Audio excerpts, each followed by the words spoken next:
Imagine for a second that you're just standing in the dust of your hometown. Right. Everything you know is right there, but you are really struggling. Like, things are undeniably hard. Oh, yeah. Just total subsistence living. Exactly. And then this stranger arrives, right? And they're offering you a piece of paper, a contract. Which you probably can't even read. Right. You can't read a single word of it. But the stranger, he assures you that it's basically a ticket to paradise. Yeah, a total dream. He's talking about stable work, land ownership, wages that sound like just an absolute fortune, and a completely new beginning. Yeah. So you make your mark on that paper. Because why wouldn't you? Exactly. It feels like salvation. But what you couldn't possibly know is that the exact moment you sign, you are locking yourself into a system that is literally designed to systematically strip away your humanity. Yeah, it's pretty brutal. It really is. That system was the Mauritian indenture system. And today, for this deep dive, we are looking at how a simple piece of paper turned human beings into literal numbers. Yeah, and I think we have to clarify what indenture actually was before we go any further. Because, it often gets lost in the historical shuffle. Yeah, let's unpack that. Yeah. What was the actual legal framework here? So slavery had just been abolished across the British Empire. This was in the 1830s. Okay. And this sudden shift, well, it left the massive, highly profitable colonial sugar estates without their captive free labor force. Right. Suddenly they have to actually pay people. Exactly, or find a way around it. Mhm. The empire needed a loophole to keep the agricultural machinery running, but without, violating the new abolition laws. Wow. So indenture was that loophole. Indenture was the loophole. Ah. It was this legally binding labor contract that gave the absolute illusion of consent. Because they technically signed it. Right, they signed it or made their mark, but practically, it functioned as forced labor. The illusion of consent. Man, that captures it perfectly. Because when we look at the raw human story of these Indian laborers migrating to Mauritius, the gap between the deal they signed in those Indian villages and the actual life they found on the sugar estates is, it's staggering. Oh, it's night and day. The ink on the paper told one story, but the reality was entirely different. Yeah. So let's look at the architects of this whole migration. The recruiters. Right, the Aapravasi. Yes, the Aapravasi. How do they actually operate? Well, the Aapravasi, they roamed through these rural Indian villages, essentially acting as the frontline salesmen for the colonial estates across the ocean. Frontline salesmen. Yeah, and they were selling a very specific, carefully constructed myth. They told these villagers about a place called Mauritius. Okay, let's break down Mauritius for a second. What does that term actually imply for someone hearing it in a rural village at that time? So linguistically, it just stems from a localized pronunciation of Mauritius. But the implication, the way they sold it, was entirely mythological. The Aapravasi painted it not just as some island in the Indian Ocean, but as a distant land of unimaginable opportunity. Like a literal paradise. Exactly. They promised this lush landscape where you could literally find gold under the stones. Gold under the stones. It's a brilliant, insidious piece of marketing. It really is. Because if you're talking to people who work the earth, people who intimately know the harsh reality of subsistence farming, droughts, crushing poverty, you don't just promise them a basic weekly paycheck. No, you promise them the earth itself will reward them. Right, you promise them an agrarian utopia. But I'm stuck on something here. Why did the empire even bother with contracts if the laborers were entirely illiterate? That's a great question. Why go through the legal theater of getting a signature or a thumbprint if the whole premise is a scam anyway? Well, British colonial bureaucracy, it thrived on the existence of paper. Ah, of course. Yeah. The paperwork. Always the paperwork. A contract, even one signed by someone who couldn't read a single syllable of English or French, it provided necessary legal cover. So it transformed a captive into an employee. Exactly. The paper shielded the system from international accusations of reviving slavery. When an inspector or magistrate looked at the ledger, they just saw a consensual, documented agreement. But they didn't see the lie. Right. What they didn't see was the persuasive omission that secured that signature in the first place. Persuasive omission. That's a good way to put it. Yeah, the recruiters completely hid the reality of the tropical sun. They never mentioned the vicious volcanic rocks. Or the thorns. Or the thorns in the sugar fields that would just tear at the laborers' hands and legs. Hmm. Or the grueling, unyielding daily quotas. You know what that sounds like? It's exactly how a predatory subprime mortgage works today. Oh, that's a perfect comparison. Right. The Arcadias didn't lie about the existence of the estate. They just weaponized the fine print. Yes, weaponized the fine print. They sold the low introductory interest rate, basically, and deliberately hid the massive balloon payment that would eventually bankrupt the buyer. They talked up the stable wages and the land, but left out the part where you'd be trapped in back-breaking labor just to pay off the cost of your own voyage. And that is the precise mechanism of the trap. The person holding the contract holds all the structural and legal power. And the person making their mark is operating purely on engineered hope. Engineered hope, exactly. The contract specified the duration, which was usually 5 years, and the wages, but it conveniently omitted the harsh penalties. Like what kind of penalties? Oh, deductions for rations, restrictive laws that would govern their every movement once they arrived. But hold on, you're describing the Arcadias almost like evil masterminds orchestrating this grand deception. Were they actually malicious or just, I don't know, desperate middlemen trying to meet a quota to feed their own families? I mean, it highlights the banality of the system, really. The Arcadias were paid a commission per head. Oh, so it's a volume game. Pure volume. They were incentivized purely for numbers. And when your own livelihood depends on convincing someone to leave their home, the truth becomes a serious obstacle. Right. Did they know about the thorns and the relentless sun? Often, yes. Some were even returnees themselves. Right, really? Yeah, they were co-opted into the system to recruit others. The architecture of Indenture needed bodies, and it rewarded recruiters for getting those bodies on a ship by any means necessary. So the human cost wasn't their problem once the thumbprint was on the paper. Exactly. Once the commission was paid, they were done. Wow. So the ink is dry on this predatory contract. But that's just a piece of paper in a dusty village. The trap hasn't fully snapped shut yet. Not yet. The moment the power dynamic actually shifts into something terrifying is when they step off the land and onto the boat. But yeah, the voyage itself. It was known as crossing the Kalapani, The Black Water. the Black Water. Yeah. And this was not merely a geographical transition from the Indian subcontinent across the Indian Ocean. It was a severe psychological, cultural, and spiritual threshold. Let's unpack the Kalapani conceptually. Because for these laborers, this isn't just a fear of a longboat ride or seasickness or ocean storms. Yeah, not at all. What does crossing the Black Water actually mean to them? So, in many cultural and religious contexts of the time, crossing the Black Water meant a literal loss of caste. A loss of caste. Yes, it meant losing your ritual purity, your connection to the ancestral land, and the complex social fabric that defined your entire identity. Oh, wow. To step onto that ship was to accept a profound, irreversible dislocation. You were literally cutting the ties to your ancestors. Which means the moment the ship leaves the dock, the nature of the deal fundamentally changes. Completely. Because on land, I mean, even if you signed a terrible contract, you still have some spatial autonomy. You know the geography, you know the language. You can technically run away and hide. You can try, yeah.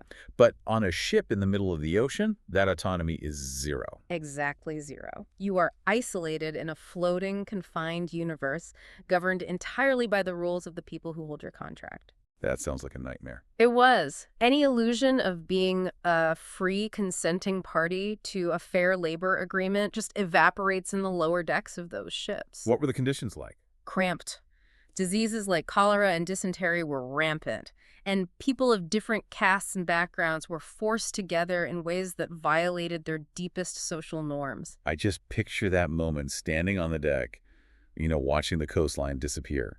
Behind you is everything you've ever known. Yeah. And ahead of you is just endless, dark ocean. Yeah, the Kalapani. And as the days turn into weeks, those glittering promises made by the Arcadias, the gold under the stones, the easy wages, they have to start dissolving into the vastness of that water. They absolutely do. Because you are entirely at the mercy of the people steering the ship, eating rations you don't control, living in conditions you can't escape. The mirage simply cannot survive the reality of the crossing. The physical journey mirrors the degradation of the contract itself. It shifts from a theoretical agreement to an instrument of absolute control. The Kalapani stripped away the laborers' past, leaving them incredibly vulnerable and psychologically disoriented for what awaited them. It's conditioning. Yes, it was the necessary conditioning for the brutal reality of the colonial sugar estates. And then After weeks of surviving that terror and isolation, they finally glimpse land. Right, Mauritius. You have to imagine that for a split second, that engineered hope flares up again. They see the volcanic peaks and think, we made it. This is Mishtiadesh. The hard part is over. But then they dock. They Yeah. dock at a specific location in the capital, a depot called Aapravasi Ghat. Aapravasi Ghat.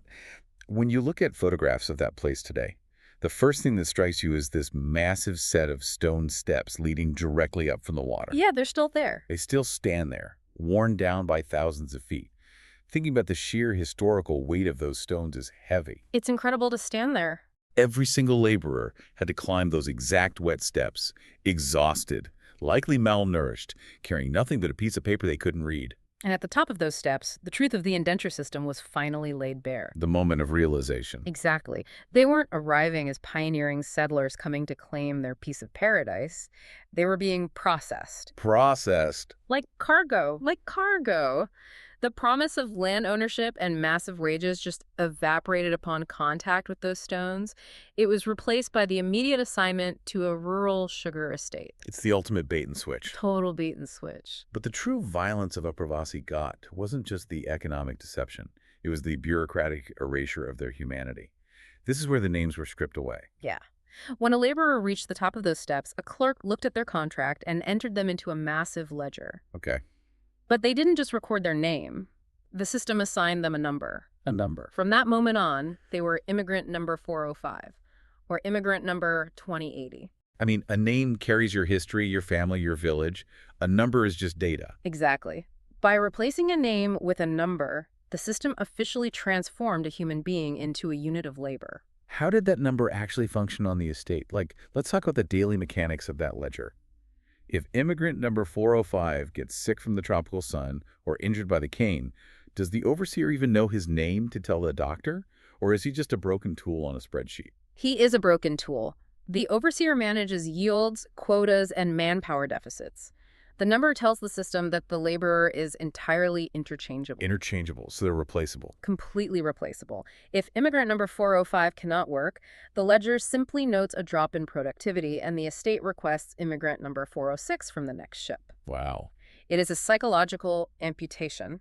In that exact second at the clerk's desk, the realization washes over the individual that they do not belong to themselves anymore. They belong to the machinery of the estate. A psychological amputation. Because if you don't have a name, you don't have a voice. And if you don't have a voice, you can't complain about the grueling hours, the withheld wages, or the fact that you aren't allowed to leave the estate boundaries without a special pass. You can't complain about anything. You are just a localized data point that isn't performing. And that erasure of identity, it's the ultimate mechanism of control. How so? Well, it is much easier to inflict hardship, to demand 16-hour days, to deny basic medical care, to enforce strict vagrancy laws that criminalize simply walking on a public road. Just walking down the road was illegal. Without a pass, yes. And it's easier to do all of that when the subject of the hardship is merely a number on a production sheet. The system needed bodies, not people.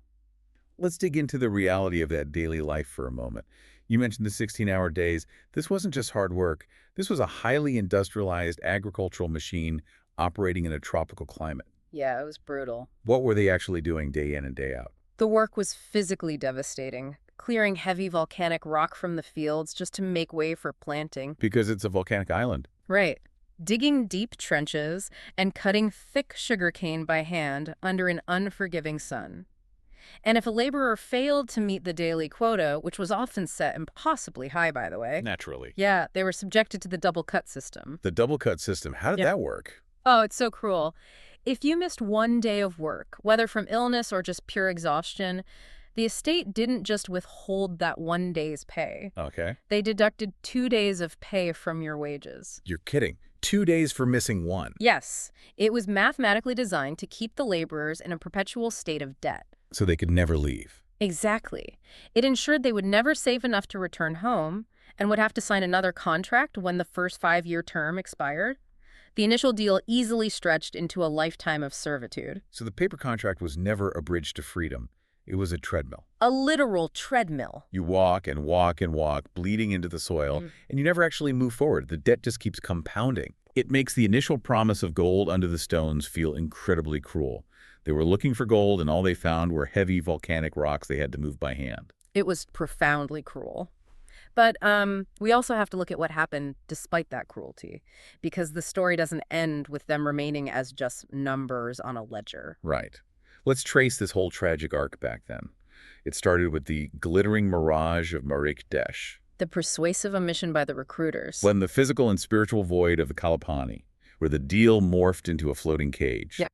And finally, climbing the wet stone steps of Aapravasi Ghat, handing over a useless piece of paper and watching a clerk cross out a human name to stamp a number in a book. It demonstrates the exact blueprint of systemic exploitation. It shows us how easily the promise of a new beginning can be manipulated into a mechanism of control through legal loopholes. Through a simple piece of paper. Right.